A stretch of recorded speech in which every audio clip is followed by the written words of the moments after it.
forstander Bæk, tæver man eleverne her på Godhavn? Nej, det gør man ikke.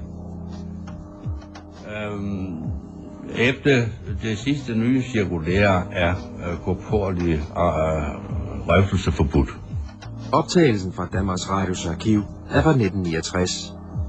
Først er det forstanderen fra Godhavn, Christian Bæk, der interviews om beskyldningerne om korporlig afstraffelse på hjemmet. Dernæst fortæller et par af eleverne om deres oplevelser. Hvad fik I sådan flaget for, siger du? For eksempel hvis I røg, altså. Hvis vi gik ud for grunden og snakkede med mennesker udenfor. Det var meget strengt.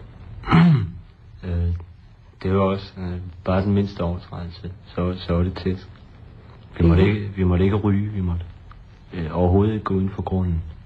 Fik I lige fra en tæsk? Ja, jeg fik en hjernerystelse og et blåt øje af en af funktionærerne engang. Hvordan gik det til? Fordi jeg sagde godnat til ham 2 gange, så slog han mit hoved op i en højtaler, så jeg fik en hjernerystelse. Og bagefter slog han mig med knytnæver, så jeg fik et blåt øje. Men forstanderen benægter, at det forholdt sig således, som drengene fortæller, og er fortørnet over, at der overhovedet bliver stillet spørgsmål til det. Og de mener altså, forstander Bæk, at de fremsatte angreb er uden hold i virkeligheden. De er efter min mening fuldstændig grundløse. Men jeg kunne da godt have lyst til i den forbindelse at sige, at det er svært at forstå, at Danmarks Radio kan føre en negativ kampagne, der kan være medvirkende til at skabe uro og utryghed i både i forældrekredser og på institutionerne.